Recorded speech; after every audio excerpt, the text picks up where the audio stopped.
नमस्कार मित्रों, आपका स्वागत है नेशनलिस्ट व्यू के इस नए ताज़ा अंक में। हमारा ये सेगमेंट प्योर पॉलिटिक्स विशुद्ध राजनीति, अमूमन सप्ताह के अंदर जो भी एक बड़ी घटना हो रही है उस पर चर्चा करते हैं हम लोग। आज हमारे साथ विशेषज्ञ के तौर पर रवि कपूर जी हैं। ऑथर हैं, कॉलमनिस्ट हैं, सीनियर जर्नलिस्ट हैं और खासकर आर्थिक विषयों पर बहुत अच्छा लिखते हैं। रवि जी, आपका स्वागत है।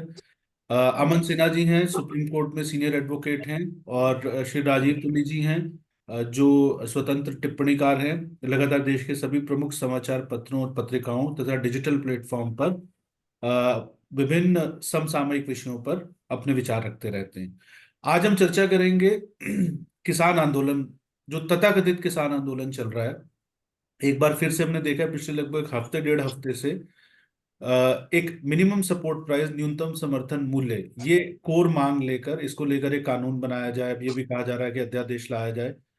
तो प्रदर्शन एक करने का प्रयास किया जा रहा है, दिल्ली के बॉर्डर को घेरने का प्रयास किया जा रहा है, जैसे 2020-21 में एक साल तक ऐसा प्रयास किया गया था। हालांकि इस बार थोड़ा सपोर्ट कम दिखता है और आप जिसको कह सकते हैं there are handful of protesters.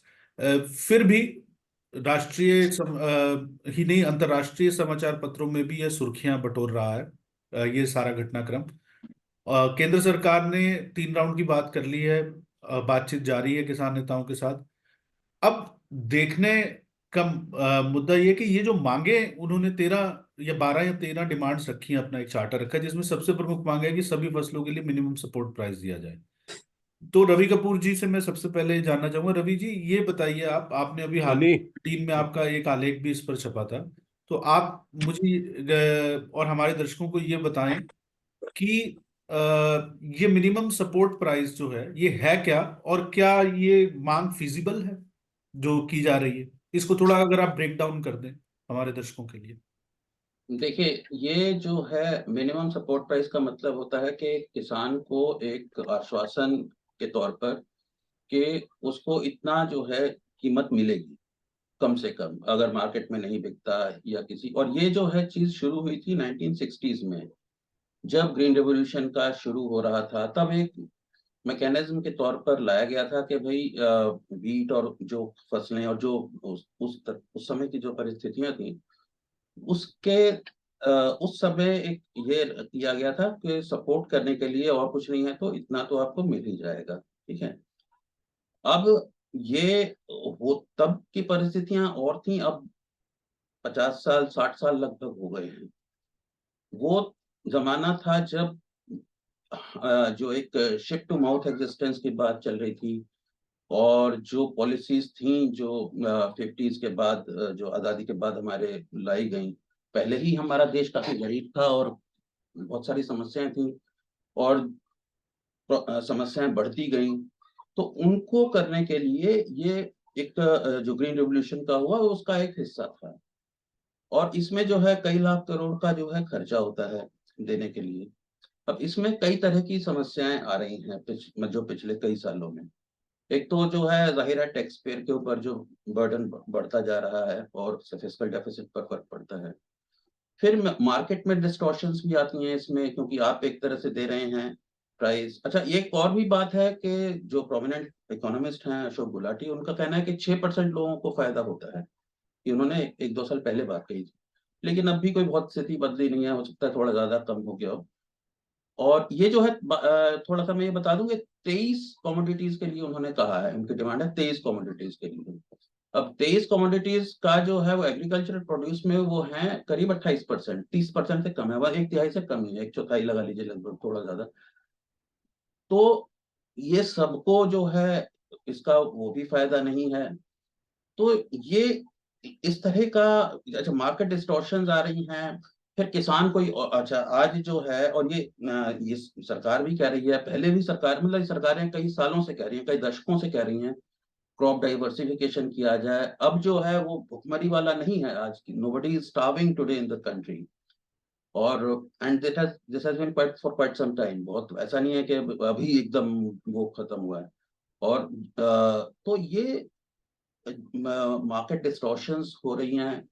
और जो है अच्छा, इसका पर्यावरण पर खराब असर पड़ रहा है। अब जैसे पंजाब है, पंजाब में राइस ग्रोइंग वाला नहीं, पंजाब में जो है वीट खाया भी जाता है और ट्रेडिशनली, लेकिन अब राइस के चलते जो है पानी बहुत ज्यादा निकाला जा रहा है, फिर फ्री पावर दे दी गई, ये रेवड़ियों वाली जो बात है, और ये चला आ रहा है, बहुत दशकों से चला आ रहा है। तो ये पूरा का it's a very toxic mix of policy, variety of policies. तो इसके चलते जो है बहुत समस्या एग्रीकल्चर सेक्टर में भी है, और यही कारण है कि करीब आधा जो हमारा वर्कफोर्स है, आधे के करीब जो है एग्रीकल्चर में इन्वॉल्व है, और एग्रीकल्चर की कंट्रीब्यूशन जीडीपी में करीब 15 से 20%, एक बटा पांच से कम है, मतलब 20% से कम है। तो इसके चलते जो 2020 में जो लॉज लाए गए थे, 3 लॉज, ये बहुत ही अच्छे लॉज थे, और ये इन्होंने रिवोल्यूशनाइज कर देना था इस सेक्टर को। लेकिन अब समस्या क्या होती है कि जो खराब पॉलिसीज होती हैं, जो खराब चीजें होती हैं, उनके वेस्टेड इंटरेस्ट बहुत स्ट्रांग होते हैं, और वही वेस्टेड इंटरेस्ट से, और उसमें जाहिर है कि पॉलिटिकल वो भी था, उसके चलते ही जो है ये समस्या आई है कि बहुत बड़ा आंदोलन हुआ, बहुत से लोग जो जानते नहीं हैं समस्याओं के बारे में वो कूद पड़े, सेलिब्रिटीज, और सेलिब्रिटीज का क्या है कि वो हर जगह कूद पड़ते हैं। तो इस तरह की इन चीजों की वजह से वो आंदोलन को, फिर सरकार को पीछे हटना पड़ा, और अब जो है फिर से ये हो गया। मेरा अपना मानना यह है कि ये वही जो वेस्टेड इंटरेस्ट वाली बात है, जिन लोगों को पुराने सिस्टम से जो खा रहे हैं, मतलब जिन्हें फायदा हो रहा है, वो इसको नहीं कर, for the greater good of society, of the country, of the economy, these MSP. तो अच्छा, एमएसपी के बारे में मैंने एक अभी आर्टिकल भी लिखा था, मैं उसका आर्गुमेंट रिपीट कर देता हूँ। एमएसपी के बारे में कोई हमारे देश में फंडामेंटल क्वेश्चंस पूछे नहीं जाते हैं, ठीक है। एमएसपी क्यों होना चाहिए, बताइए मुझे आप। भाई, मिनिमम सपोर्ट प्राइस होता है ना। जो कंपनी गाड़ी बनाती है, बड़ी कंपनी, या कोई छोले भटूरे बेच रहा है जो सड़क पर, प्लम्बर है, भाई दुनिया में हजारों प्रोफेशंस हैं, हिंदुस्तान में हजारों पेशे हैं जिनमें लाखों करोड़ों लोग काम करते हैं, ठीक है। उनमें से कितने लोगों को कोई एमएसपी दी जाती है, मिनिमम सपोर्ट देती है? प्लम्बर को काम नहीं मिलेगा तो क्या उसे देती है सरकार? इलेक्ट्रीशियन है, छोले भटूरे जिसके नहीं बिकते, जो चना बेच रहा है सड़क पर, जो ढाबा है, जो खा, अगर वो वहां पे स्ट्राइक हो जाती है, किसान, ये इन्हीं की लोगों की स्ट्राइक्स की वजह से अगर वहां पे नहीं होता, तो ये मूलतः जो है, in principle this is wrong, that's what I believe. मेरे ख्याल से आपसे तो एमएसपी होना ही नहीं चाहिए, ठीक है। अगर जो है भी पॉलिटिकली पॉसिबल नहीं है उसे करना, तो उसको जो है कम से कम रैशनलाइज किया जाए। और जैसे ये एक्सपर्ट्स ने कहा, अब ये एमएस स्वामीनाथन कमेटी की बात करते हैं, तो एमएस स्वामीनाथन कमेटी तो पहले आई थी, जिस सरकार ने वो बनाई थी उन्होंने ही नहीं लागू किया उसे। तो एक तरह से ये तो एक बाईपार्टिजन कंसेंसस भी है कि कि वो उस, मतलब जो इस तरह की डिमांड्स हैं वो करने का, इन्होंने, यूपीए ने क्यों नहीं कर दिया?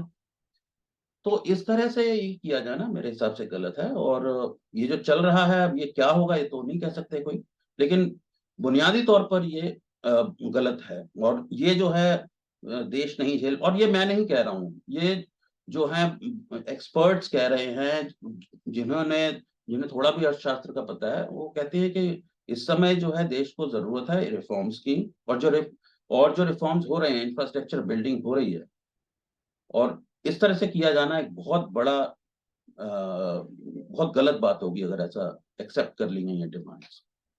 तो राजीव जी, मैं आपके पास आता हूँ। जो जो बात रवि जी ने कही, अब हम इसका थोड़ा सा, जो है, ये तो आर्थिक पक्ष हो गया। और मैं आज एक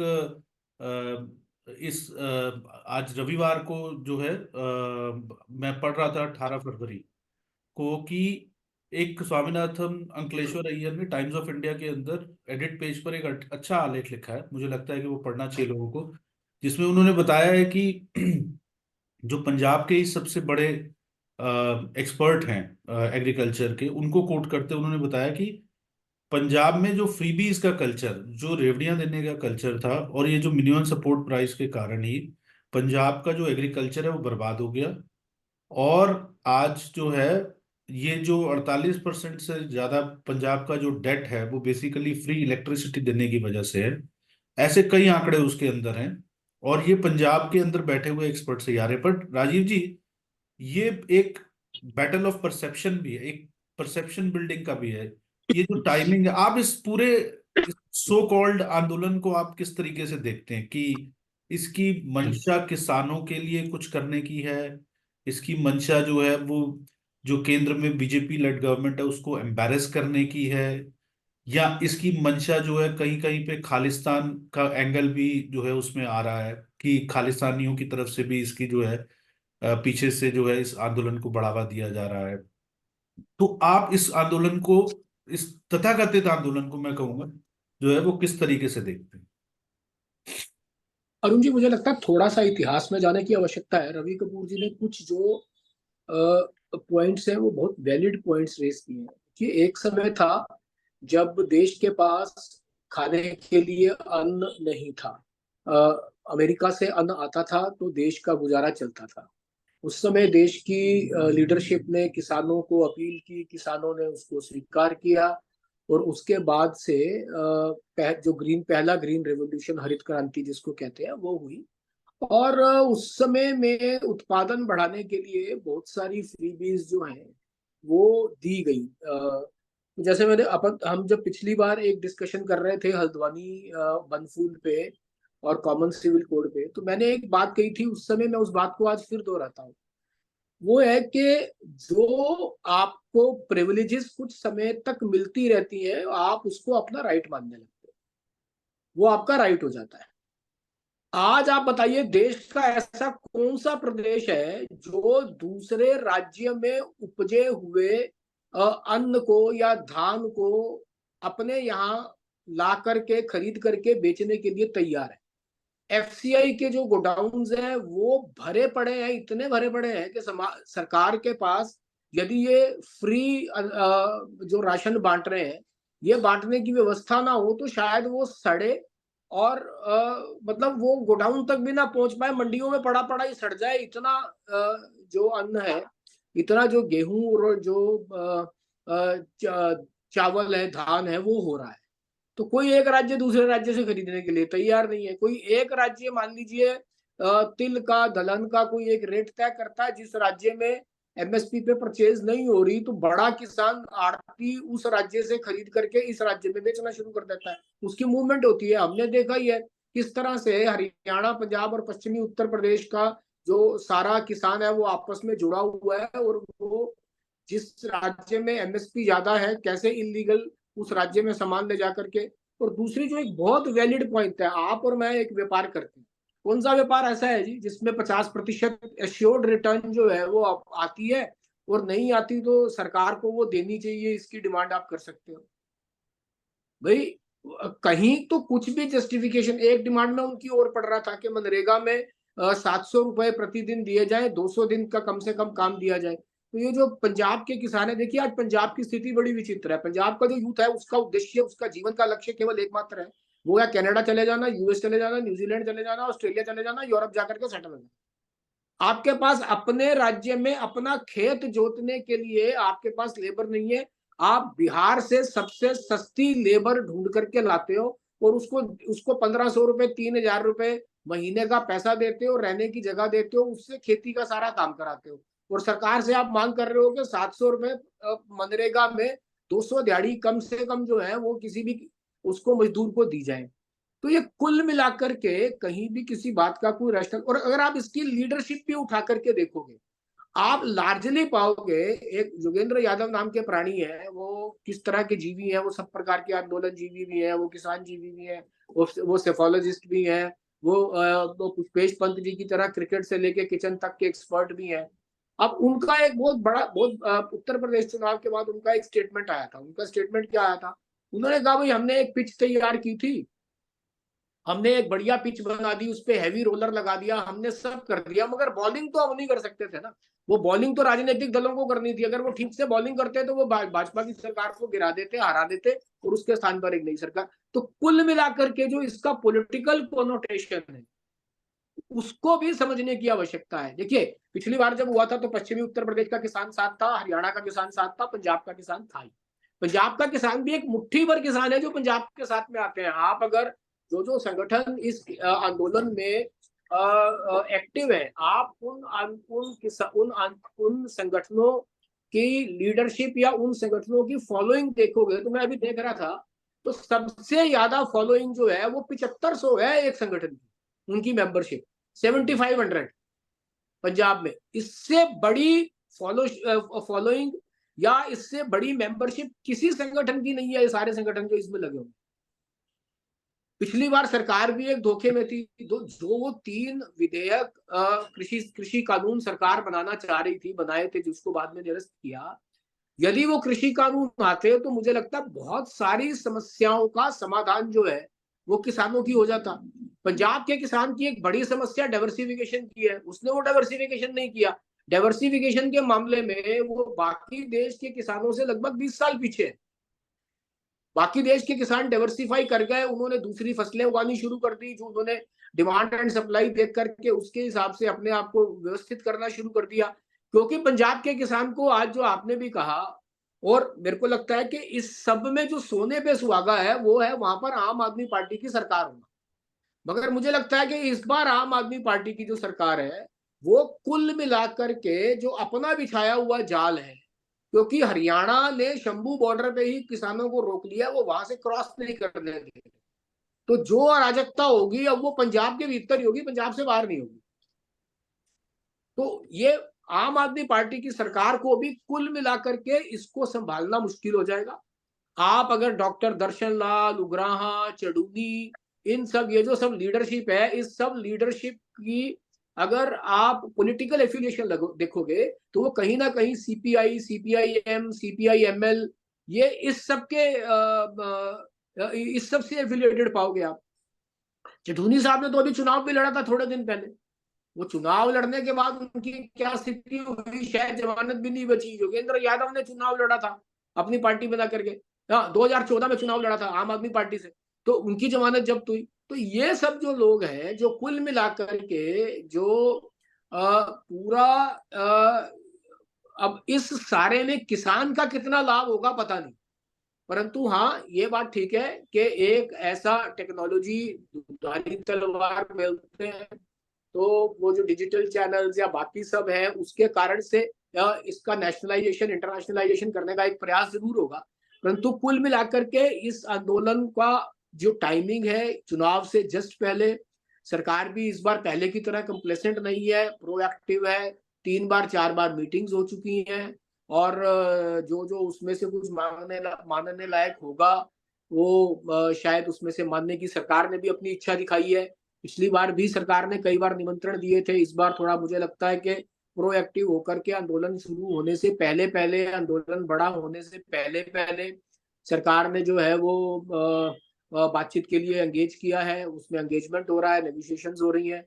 तो मुझे लगता है कि जिस मकसद से या जिस मंशा के साथ ये आंदोलन शुरू करने की बात थी, मुझे लगता है कि एक आध दिन में ये पूरा आंदोलन जो है वो फिजल आउट हो जाना चाहिए। और इस समय पंजाब एक बॉर्डर स्टेट है, आम आदमी पार्टी वहां रूल कर रही है। आम आदमी पार्टी की जो इंटेंशंस हैं, पंजाब चुनाव जीतने से पहले खालिस्तानियों से मिलना, उनसे फंडिंग लेना, वो सारा काम जो उन्होंने किया है, उनके लिए शायद ये एक पे बैक टाइम भी है। उनको वो सब एक बार उनको वापस करने का इस समय उनके पास समय भी है, और उनको लगता है कि इस सारे से शायद पंजाब की कुछ लोकसभा सीटों पर असर पड़ेगा और वो लोकसभा सीटें जीत सकते हैं। विद इन दी पार्टी जो कुछ पुराने पार्टी के कलीग्स हैं उनकी अलग अलग स्टेटमेंट्स हैं कि पार्टी के जो राष्ट्रीय संयोजक हैं उनकी कुछ इच्छाएं हैं, देश का अति महत्वाकांक्षी है, प्रधानमंत्री तक बनना चाहते हैं, तो वो भारत के बने या खालिस्तान के बने, वो दोनों में से किसी का भी बनने के लिए तैयार हो सकते हैं। ऐसा भी उनके जो निकट के पुराने उनके साथी रहे हैं उनका कहना है।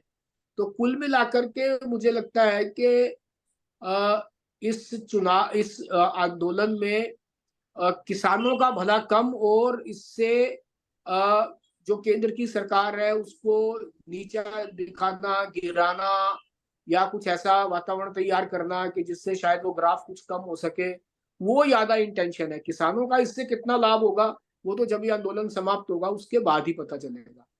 मुझे लगता है कि एक बार रवि जी से मेरा भी एक छोटा सा एक प्रश्न है कि इस सरकार ने जो पिछले 10 साल से 2014 से लेकर 2024 तक की सरकार है, इस सरकार ने किसानों के लिए कुछ किया होगा, कुछ उसके लिए कुछ उन्होंने कुछ उनकी आमदनी बढ़ाने के लिए कुछ काम ऐसे किए होंगे, उस पर भी रवि जी अगर थोड़ा सा कुछ बता पाएंगे, उस पर प्रकाश डाल पाएंगे, तो मुझे लगता है आपके दर्शकों के लिए भी और कुल मिलाकर के एक जानकारी की दृष्टि से एक अच्छा पॉइंट हो सकता हाँ, मैं रवि जी के पास आऊंगा, पर पहले मैं एक बार अमन जी से भी जो है वो पूछ लेता हूँ। अमन जी, आपका क्या विचार है? आप इसको ओवरऑल एक आप क्योंकि अगर मान लीजिए बार बार ये कह रहे हैं कि अध्यादेश ले आना चाहिए, ठीक है ना, उससे पहले इन्होंने जबरदस्ती 3 कानूनों को निरस्त करवाया जबकि पार्लियामेंट में पास हुए थे वो।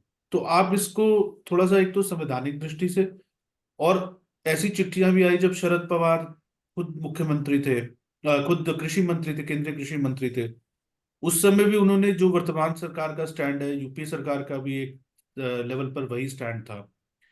और एक इसमें और महत्वपूर्ण बात यह है कि मैं दर्शकों को बताना चाहता हूँ, और हम रिकॉल करना चाहिए कि जब पिछली 2020-21 में आंदोलन चला था, 3 जो केंद्रीय सरकार ने कृषि कानून बनवाए थे, उसमें एक बहुत महत्वपूर्ण कानून ये था कि मंडियों में से बिचौलियों की जो उपस्थिति है वो खत्म हो जाएगी और किसान कहीं भी अपनी उपज को बेच सकता है। तो अगर आप ये चाहते हैं कि किसान जो है वो अपनी उपज किसी को भी बेच सके और जो सबसे बेहतर दाम है उससे बेच सके, तो अगर आपकी इंटेंशन ये है एमएसपी डिमांड करने के पीछे कि किसान को सबसे बेहतर दाम मिलने चाहिए, तो फिर आपने बिचौलियों को खत्म करने वाले इस कानून का विरोध क्यों किया? तो ये भी एक प्रश्न उठता है। और तो अमन जी, आप ओवरऑल इसको कॉन्स्टिट्यूशनल फ्रेमवर्क में, लीगल फ्रेमवर्क में, जो सोशियो कल्चरल और पॉलिटिकल फ्रेमवर्क है, so how do you look at it? Arun ji, आपने जितने भी प्रश्न पूछे वो सभी प्रश्न उठना बहुत स्वाभाविक है, क्योंकि अगर पिछली बार भी हम लोग याद करें तो जो आंदोलन किया वो इन्होंने अपेरेंटली किया कि नए कृषि कानून आए थे। अभी तो कोई इस तरह का प्रोवोकेशन भी नहीं दिखता है। तो इसकी टाइमिंग और ये सारे प्रश्न उठना बहुत ही स्वाभाविक है, और इसके पीछे क्या इंटेंशन है ये भी स्पष्ट जो है नहीं हो पा रहा है। पर मैं एक चीज जरूर कह सकता हूँ। हमारे मित्र राजीव जी कह रहे थे कि सरकार ने कृषि के क्षेत्र में और किसानों के कल्याण के लिए क्या किया है, उस तरफ भी ध्यान ले जाना चाहिए। तो मैं उस प्रश्न को भी एड्रेस करना चाहूंगा। देखिए, हमारी जो एग्रीकल्चर मिनिस्ट्री है उसी का आप नॉमेनक्लेचर नाम जो है बदल के एग्रीकल्चर एंड फार्मर्स वेलफेयर, कृषि और किसान कल्याण मंत्रालय हो गया। पर ये बस नाम की बात नहीं है, ये काम की बात है। अगर आप देखें तो हमारा जो एग्रीकल्चरल आउटले है एनुअल बजट में, वो 350% जो 2013 जो 2013-14 में था, उससे आउटले जो है वो more than 300 times, about 350 times, वो 350% जो है उसमें इंक्रीज हुआ है। तो इतना इतना रिमार्केबल चेंज आया है। कुछ बस मैं एक दो मूलभूत आंकड़े देता हूं कि किस तरीके से जो सरकार है प्रधानमंत्री नरेंद्र मोदी जी के नेतृत्व में, एक किसान परिवार से आया हुआ एक बेटा आज देश का प्रधानमंत्री है। ये सब हम सब के लिए गौरव की बात है। इसी तरीके से किसान परिवार का ही एक बेटा भारत का उपराष्ट्रपति है। आदिवासी समाज से आने वाली एक महिला पढ़ी लिखी वो देश की राष्ट्रपति हैं। समाज के अनेक वर्गों को भी इसमें जो है रिप्रेजेंटेशन दिया गया। और कृषि जो है और कृषि कल्याण और कृषक कल्याण, वो तो मुझे लगता है कि इस सरकार का एक एक कॉर्नर स्टोन है, एक कन्विक्शन है जिसपे सरकार काम करती है। इसीलिए ये कृषि कल्याण मंत्रालय हो गया। और अब देखिए 2 लाख करोड़ जो है वो खाली डिसबर्स हो चुका है पीएम किसान सम्मान निधि स्कीम में 2019 से। 11 करोड़ फार्मर्स को, अरुण जी, 11 करोड़ फार्मर्स को डायरेक्टली इसका बेनिफिट मिल चुका है। हमारे मित्र रवि जी अभी बता रहे थे कि एट बेस्ट एमएसपी की पॉलिसी के तहत 6% जो है फार्मर्स ही उसमें कवर्ड होते हैं, और यहाँ 11 करोड़ फार्मर्स को ऑलरेडी डिसबर्समेंट हो चुकी है। 23 करोड़ सॉइल हेल्थ कार्ड्स बांटे जा चुके हैं, जिसकी वजह से प्रोडक्टिविटी जो है वो इतनी इनहेंस हुई है, इंक्रीज हुई है। 76 लाख हेक्टेयर जो है वो ड्रॉप मोर क्रॉप जो ड्रिप इरिगेशन स्कीम है, उसके तहत 76 लाख हेक्टेयर को कवर किया जा चुका है एडिशनली।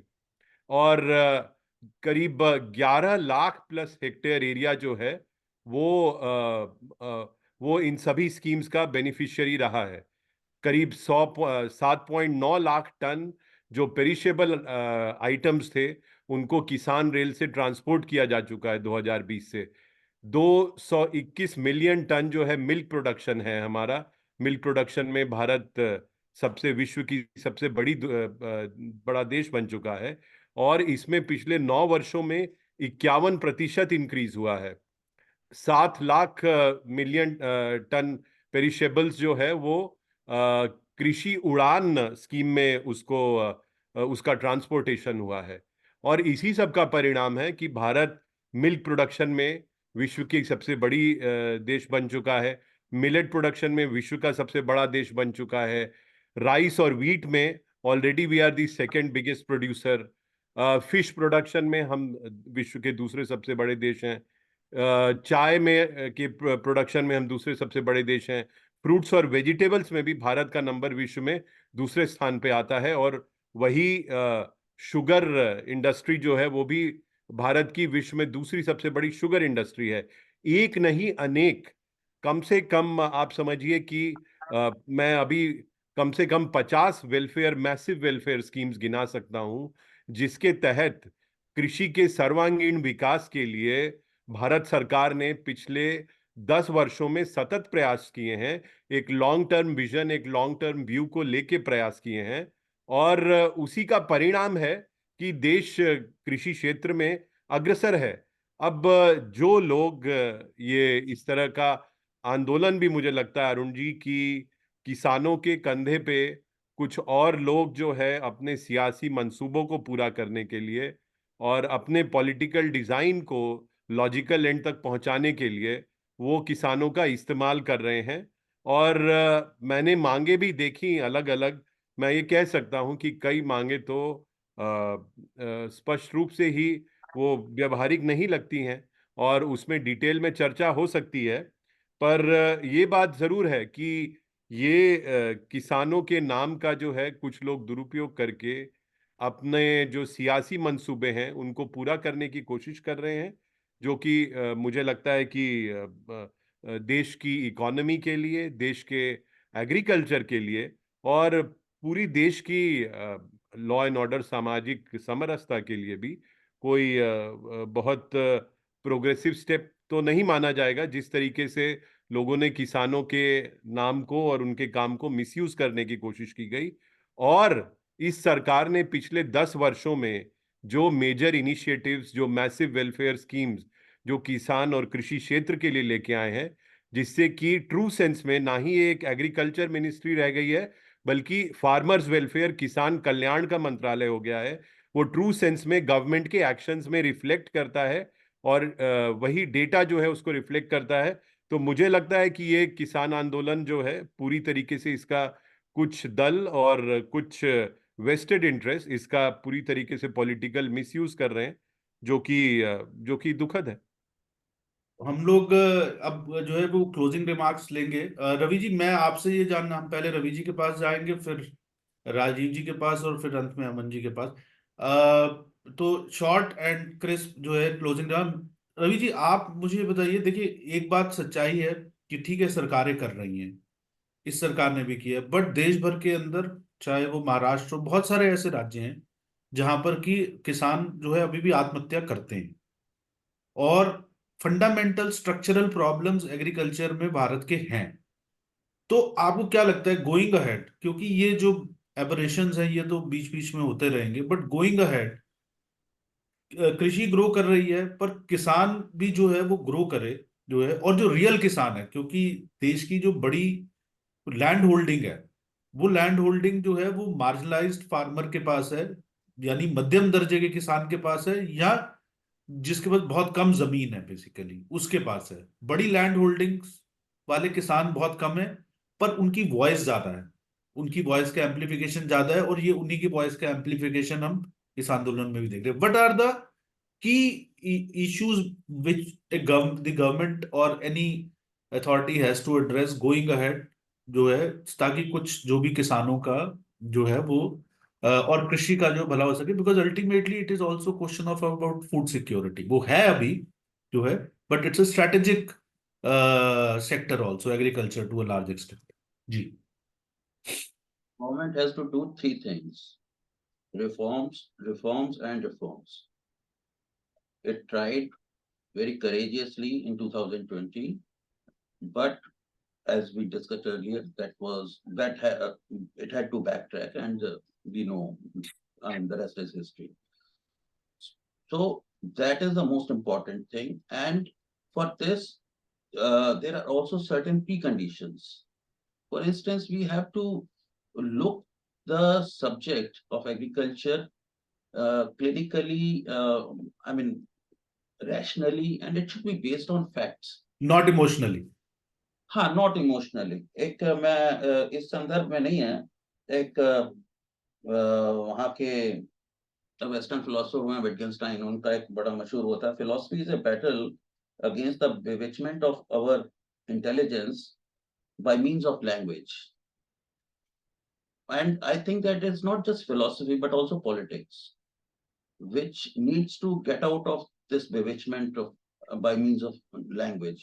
For instance, this ये अन्नदाता जैसे कहा जाता है, तो ये मतलब इस तरह का जो है ना सेंटिमेंटलिज्म जो है, this sanctimoniousness has to go out of public discourse and political debate. This is what I think. अन्नदाता भगवान को भी कहा जाता है, and we should regard farmers as people who are engaged in a legitimate activity. और एक और बात देखिए, मेरा अनुभव है, मतलब मैंने जो जितना भी मुझे पता है, सरकार जिस सेक्शन के बारे में ज्यादा वो होती है, मैं इस सरकार का नहीं कह रहा, गवर्नमेंट एज एंटिटी, वो इन्हीं के जिसके बारे में होता है, वो एमएसएमई हो चाहे ये हो, कोई भी सेक्शन हो, कम्युनिटी हो, जिनके बारे में होता है उनका ही ज्यादा एमएसएमई की समस्याएं, जिससे जब से हमने अखबार पढ़ना शुरू किया 30-40 साल पहले से, जैसी थी वैसी की वैसी हैं। किसानों का भी हाल, अन्नदाता कहो, ये कहो, वो कहो, जो तो ये जो है ना सेंटिमेंटलिज्म से भी बाहर आना चाहिए। और इस तरह के जो दूसरी बात जो है, first of all we must address the identify the vested interests, ठीक है ना, और वहां पर एक जो है ना उनको दे मस्ट बी टैकल्ड। सो ये जो है, और तीसरा जो है, एक जो पब्लिक डिस्कोर्स है हमारा, वो बहुत लोगों को पता ही नहीं है। वो गरीब किसान वाला जो है ना, वो मदर इंडिया और उससे पहले का मुंशी प्रेमचंद 2 बीघा जमीन हाँ, बलराज साहनी की, गोदान, वो स्टीरियोटाइप इमेजेस जो बनी हुई हैं जो है। वो है ना, देखिए अपग्रेड होती है हर चीज, हमारा फोन भी अपग्रेड होता है। पहले हम जो है टाइपराइटर पे काम करते थे, उसके बाद हमने धीरे धीरे करते गए लैपटॉप पर, अब तो उस पे मतलब इम्प्रूवमेंट हो रहा है ना हर चीज पे। सिर्फ यही एक सेक्टर है जहां पर, यहाँ अच्छा एक और चीज है, यहाँ पर कोई नई टेक्नोलॉजी आती है तो सबसे पहले शोर मचना शुरू हो जाता है, ठीक है।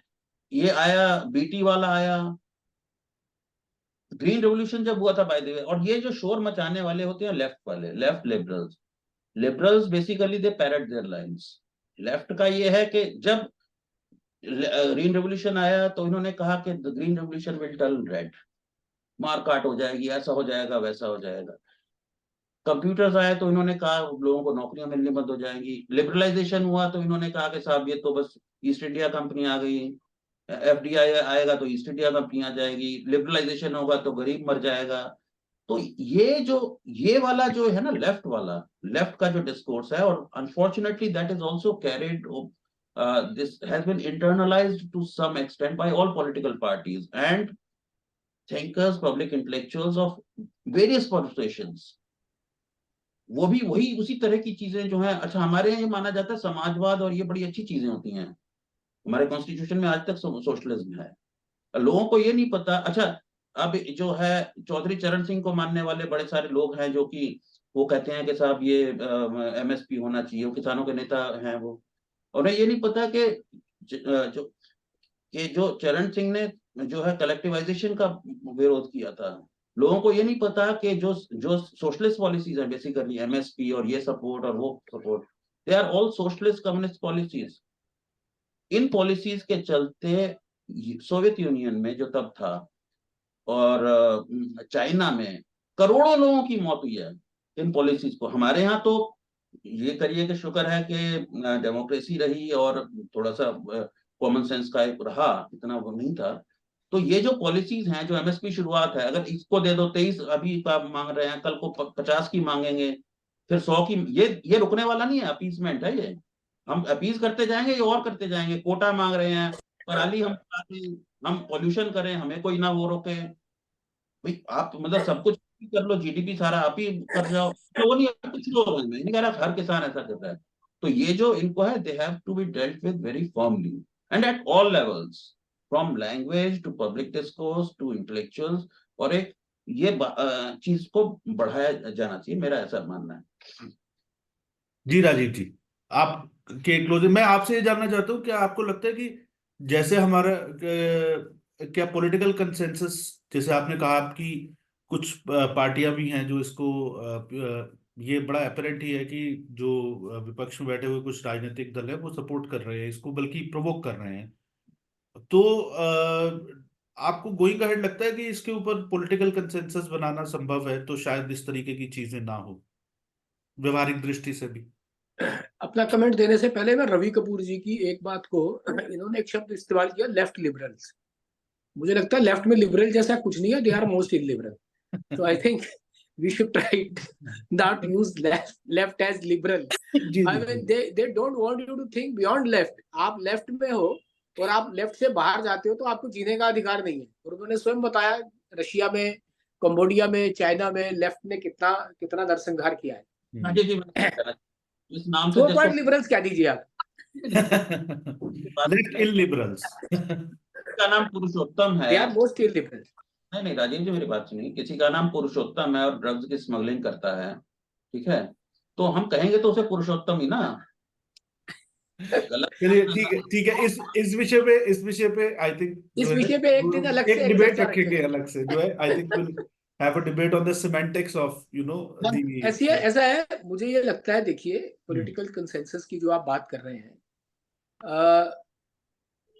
आज का सिनेरियो अगर देखें, आम आदमी पार्टी 2022 में एक इंटरव्यू दिया भगवंत मान जी ने, जिसमें उन्होंने कहा कि हम पंजाब में जितनी फसल उगती है सारी फसल एमएसपी पे खरीद सकते हैं, हमारे पास उसका रोड मैप। तो उसका अभी तक 2022 से 24 तक तो उन्होंने उसको इम्प्लीमेंट नहीं किया कहीं पर भी। पैसे यूपीए ने, आरबीआई की रिपोर्ट है, उनका बुरा हाल है। I think that is the worst state in terms of fiscal deficit. बिल्कुल ठीक बात है, बिल्कुल ठीक बात है। सैलरियां देने के लिए पैसे नहीं है, फ्री बीज दे रहे हैं, सैलरियां देने के लिए सरकार से लोन मांग रहे हैं, केंद्र सरकार से। हाँ। दूसरा, कांग्रेस की बात करते हैं या यूपीए की बात करते हैं, बाकी सब दल उसमें कैटेगराइज हो जाते हैं। स्वामीनाथन रिपोर्ट तो उन्होंने लाया 2009 में, 2014 तक इम्प्लीमेंट नहीं किया। आज वो कह रहे हैं कि हम अपने मैनिफेस्टो में इसको लाएंगे तो उसको इम्प्लीमेंट करेंगे, कैसे करेंगे उसका कोई रोड मैप वो नहीं देंगे। ये मेरे को पूरा विश्वास है कि उसका रोड मैप वो नहीं ही देंगे। तो कुल मिलाकर के अभी सबसे बड़ी समस्या क्या है कि किसी भी पॉलिटिकल पार्टी के पास, एक्सेप्ट फॉर बीजेपी, नेता, नियत और नीति तीनों ही नहीं है।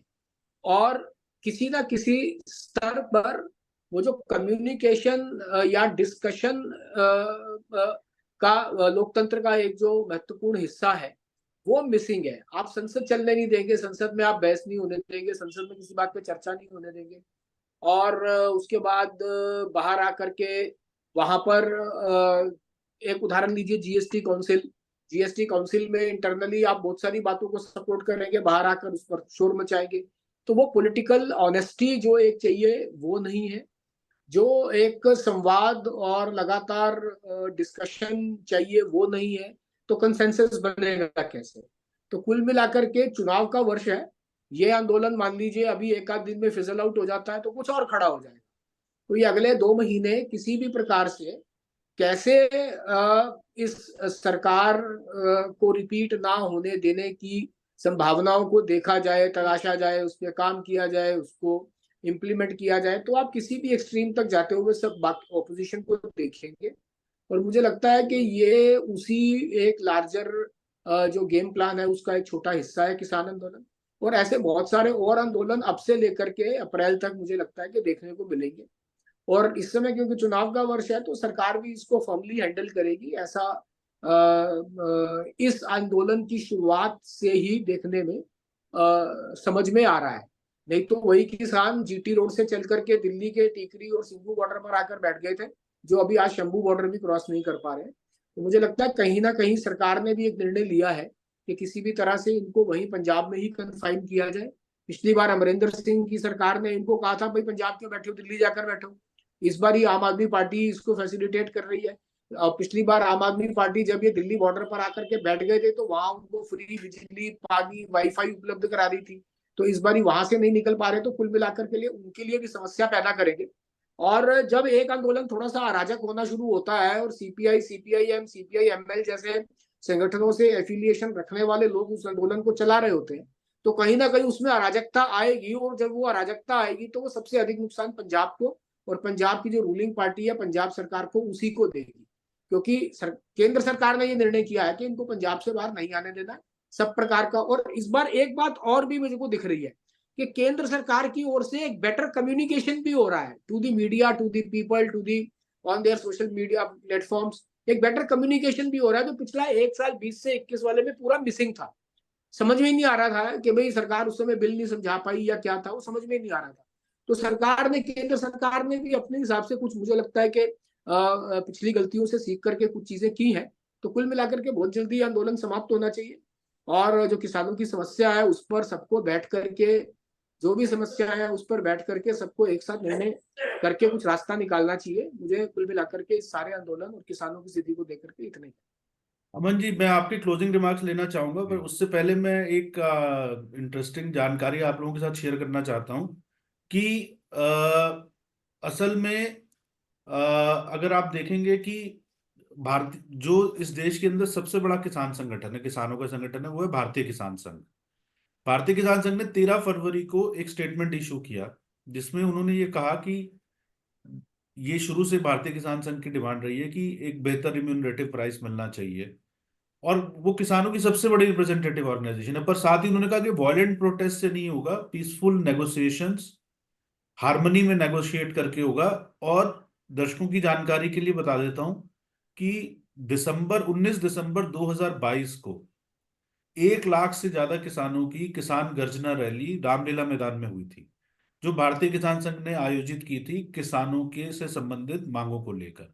1 लाख से ज्यादा किसान दिल्ली में आए, उन्होंने जो है वहां पर अपनी बातें रखी किसान नेताओं ने, और वो वहां से चले गए, किसी को कोई भी तकलीफ नहीं हुई। तो ये एक जो तरीका है प्रोटेस्ट करने का, एक तरीका तो ये है। और यहाँ 10-15 हजार मुश्किल से जो है, जो उसमें भी किसान कितने हैं, ये सवाल अपने आप में बड़ा प्रश्न चिन्ह है इसके ऊपर।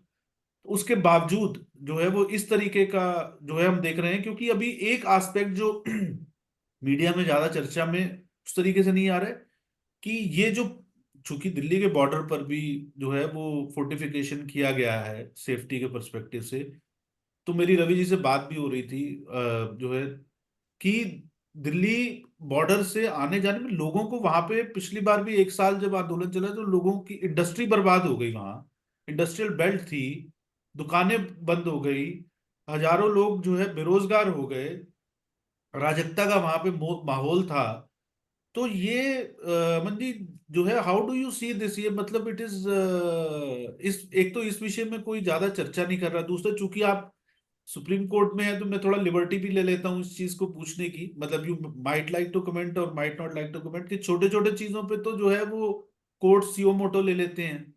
तो इस वाले मामले में कोई जो है, क्या आपको लगता है कि कोर्ट को भी थोड़ा सा जो है वो देखना चाहिए? क्योंकि एक मैं बीच में पढ़ रहा था, एक ये भी इंसिडेंट हुआ था कि जिस दिन उन्होंने कुछ प्रदर्शन करना था तो उसकी वजह से सुप्रीम कोर्ट ने कुछ वकील जो है वो नहीं पहुंच पाए थे, अपने दिक्कतें हो रही थी तो उसमें, तो supreme court seems to be seized of the fact that there are troubles. तो आप इसको कैसे देखते हैं? पॉलिटिकल पर्सपेक्टिव से, सोसाइटी के पर्सपेक्टिव से और लीगल पर्सपेक्टिव से। जी अरुण जी, एक बात आपने जो कही बहुत महत्वपूर्ण थी, मतलब आपकी सभी बातें उल्लेख। अमन जी, आपका जो है वो, हाँ जी अ, अभी ऑडियो आ रहा है? हाँ हाँ, जी जी जी, बोलिए। जी जी। अरुण जी, आपने कई महत्वपूर्ण बातें कही। एक बात की तरफ मैं पहले ध्यान इंगित करना चाहूंगा कि ये जो एक स्वीपिंग कमेंट और हम सभी लोग उसमें कर देते हैं कि किसान आंदोलन, क्या हमने सोचा है इस देश में कितने मेहनतकश किसान परिवार हैं देश के विभिन्न भागों में? जैसा अभी हमारे मित्र राजीव जी बता रहे थे, कोई बिहार से भी बेचारा लेबरर आके वहाँ 1500 और 3000 की जो है मंथली तनख्वाह में काम कर रहा है। कोई तमिलनाडु में कर रहा है, कोई उत्तर पूर्व में कर रहा है, कोई वेस्ट में कर रहा है। तो कितने किसान हैं इस आंदोलन में? एक जो जो हमारा जो किसान भाई बहन है, अगर एक कंसेंसस एक था कि करीब, मान लीजिए अगर 15 करोड़ किसान परिवार हैं, मुझे एग्जैक्ट सेंसस का डेटा नहीं पता है, तो कितने मतलब कितने लोगों, कितने किसानों को इस आंदोलन का समर्थन होगा? 6% तो एमएसपी के एम्बिट में भी मैक्सिमम 6% ही कवर्ड होते हैं। मुझे तो नहीं लगता कि 1% से ज्यादा भी किसान भाई बहनों ने इसको समर्थन किया होगा। तो इसको उस सेंस में एक आंदोलन जिसको कि शायद 1% भी हमारे किसान भाई बहन जो है वो सपोर्ट नहीं कर रहे, क्या उसको किसान आंदोलन कहना भी उचित है या नहीं? ये भी एक प्रश्न उठता है। और दूसरी ये बात जो अभी चर्चा कर रहे थे राजीव जी, कि भाई कांग्रेस आ गई, उसने सीधा ही as if they were working in tandem, कोई जैसे प्री प्लान्ड कॉन्स्पिरेसी के तहत काम होता है। तो यहाँ से शुरू हुए, अगले ही दिन राहुल गांधी ने अपना बयान दे दिया कि नहीं साहब, ये तो हम कर देंगे, हम कर देंगे। अरे, अगर आप कर देंगे तो इतने से, ये तो आप ही के समय में ये कमेटी बनी थी, आपने क्यों नहीं किया जब इतने वर्षों तक आप सरकार में थे? अभी भी आपकी सरकारें हैं कई प्रदेशों में, वहां पे आप क्या कर रहे हैं, क्यों नहीं कर रहे? हाँ, एक चीज तो मैं एक थोड़ा सा जोड़ देता हूँ। आप थोड़ा सा जोड़ दीजिएगा, मैं कंप्लीट कर लूं, फिर आप जोड़ते रहिएगा। मैं नहीं नहीं, क्लोजिंग कमेंट्स दे रहा हूं। मैं कह रहा हूँ वो इसलिए कह रहे हैं कि उन्हें पता है आना, जब आना ही नहीं है तो फिर क्या मतलब उसमें करना। हाँ नहीं, ठीक है, सही कह रहे हैं। मैं बस अपनी बात कंक्लूड ही कर रहा था। तो बात सही कही रवि जी ने कि एक तो उन्हें ये पता है कि आना नहीं है, आना नहीं है वो तो ठीक है, पर अगर नहीं आना है तब भी आप समाज में अराजकता करने के लिए, और यू शुड, आप जो कह रहे हैं उसमें कन्विक्शन होना चाहिए। नहीं आना है, आपकी जो प्रदेशों में सरकारें हैं, आपने कई प्रदेशों में चल रही हैं, उसमें क्या किया है आपने किसानों के कल्याण के लिए?